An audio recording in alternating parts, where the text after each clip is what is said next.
Hello everyone, how are you all? In this lesson we are going to learn about parts of speech.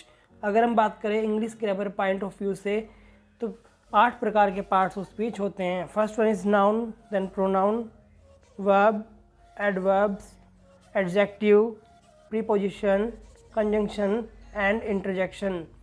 अगर हम बात करें noun के बारे में, जो कि पहला पार्ट ऑफ स्पीच है. Noun is the name of a person, place and thing. किसी भी व्यक्ति, स्थान या वस्तु का नाम क्या कहलाता है? Noun. For example Delhi, Shalini, mango, apple, Mumbai, Rahul. These are nouns. If you talk about next part of speech, that is pronoun. A pronoun is a word that is used instead of a noun. Noun के स्थान पे जो word use होता है उसे हम pronoun कहते हैं. हिंदी में से सर्वनाम कहते हैं. जैसे राहुल पार्क जाता है, वह अपनी माताजी के साथ पार्क जाता है. Rahul goes to park, he goes with his mother. मतलब सेकंड सेंटेंस में हमने ही का यूज किया राहुल के स्थान पे, जो कि एक सर्वनाम कहलाएगा. Like he, she, my self, our self, these are pronouns. Our next part of speech is verb. Verb is a word that denotes an action. कोई भी एक्शन वर्ड जिसे काम होने का पता चल रहा है उसे हम वर्ब कहते हैं. Verbs are the central element in sentences. Most of things we say are built around them. मतलब किसी भी सेंटेंस के जो मुख्य भाग होता है बीच का, वो वर्ब होता है. वर्ब से पहले हम सब्जेक्ट यूज़ करते हैं, वर्ब के बाद हम ऑब्जेक्ट यूज़ करते हैं. जैसे मोहित डांस कर रहा है, मोहित इज़ डांसिंग. वह सर से बातें कर रहा है, he is talking to sir. तो टॉकिंग इज़ ए वर्ड हो गया जो कि वर्ब है, और टॉकिंग से पहले हमने सब्जेक्ट यूज़ किया ही, और ऑब्जेक्ट उसके बाद हमने यूज़ किया. तो कुछ इस प्रकार से हम बता सकते हैं कि speak, write, run, walk, these are some examples of verb. और अपना नेक्स्ट जो कि पार्ट्स ऑफ स्पीच है वो है adverb. An adverb is a word that qualifies a verb. मतलब जो कि वर्ब के बारे में बताए, वर्ब को क्वालिफाई करे, वो क्या कहलाता है? एडवर्ब. हिंदी में इसे क्रिया विशेषण कहते हैं. क्रिया की विशेषता बताए वो adverb. Which is use to say how, when और वेयर समथिंग हैपन्स. मतलब काम हो रहा है, वो कैसे हो रहा है, कहाँ हो रहा है, कब हो रहा है, उसके बारे में बताने के लिए एडवर्ब का यूज़ करते हैं. For example he speaks fluently. वह बोलता तो है मगर वो कैसे बोलता है? Fluently. So fluently is an adverb here. Next one is she works honestly. वह काम तो करती है मगर कैसे करती है? ऑनेस्टली करती है वो काम. तो काम की विशेषता बता रहे हैं यहाँ पे, तो ये क्या है? एक एडवर्ब है.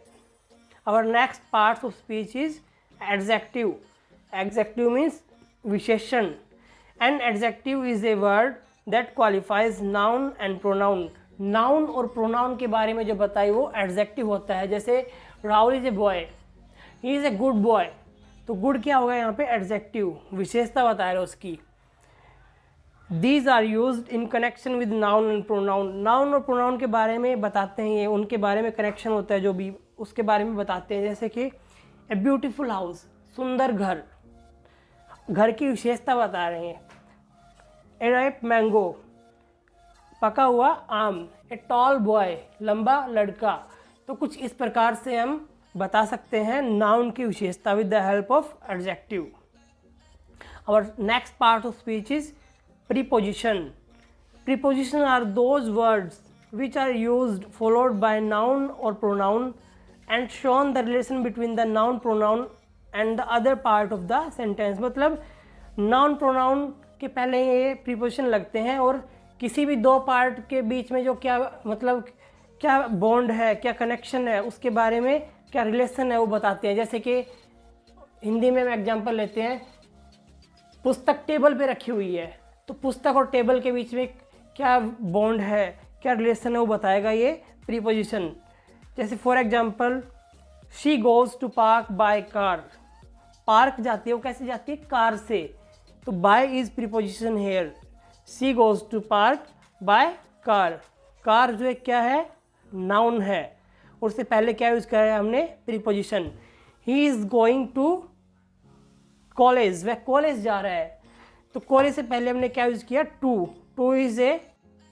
Our next part of speech is conjunction. Conjunction is a word or a group of words which is used to join clauses, words and phrases। मतलब conjunction एक ऐसा वर्ड है जो कि दो क्लाउज, दो वाक्यों को आपस में जोड़ता है, दो फ्रेजेज को आपस में जोड़ता है। जैसे मोहित इज ऑनेस्ट एंड ब्रेव। मोहित क्या है, बहादुर और ईमानदार। मतलब हमने यहाँ एंड कंजंक्शन से जोड़ दिया इसको। She is neither my friend nor my enemy. वह ना तो मेरी दोस्त है ना ही मेरी दुश्मन। तो नाइदर और नोर, नाइदर नोर से हमने इसको जोड़ दिया वाक्य को आपस में, जो कि एक कंजंक्शन है। Neither nor, either or, these are conjunctions. और next part of speech is interjection. मतलब interjections are used to demonstrate emotions and feeling. अपनी इमोशंस और फीलिंग को व्यक्त करने के लिए हम इंटरजेक्शन का यूज करते हैं, जो कि वाक्य के शुरू में या फिर अंत में होता है। Wow that's an amazing scene. Wow कितना अद्भुत सीन है। वाओ क्या है यहाँ पे, इंटरजेक्शन, जो कि अपनी फीलिंग को बता रहे हैं कि मतलब हम बहुत ही आश्चर्यचकित हो गए हैं, खुश हो गए हैं। ना, आई एम नॉट गोइंग, नहीं मैं नहीं जा रहा। Well it's a time to go home, कि अब घर जाने का टाइम है। तो वेल, ना, वाओ, ना, दीज आर इंटरजेक्शन हेयर। तो कुछ इस प्रकार से हम पार्ट्स ऑफ स्पीच के बारे में बता सकते हैं, जो कि 8 प्रकार के होते हैं। आई होप आपको ये लेसन में बिल्कुल अच्छे से समझ में आ गया होगा कि इंग्लिश ग्रामर में कितने पार्ट्स ऑफ स्पीच होते हैं। हमारे आने वाली वीडियोज़ में हम इन पार्ट्स ऑफ स्पीच के बारे में डिटेल से पढ़ेंगे। Thank you, have a nice day.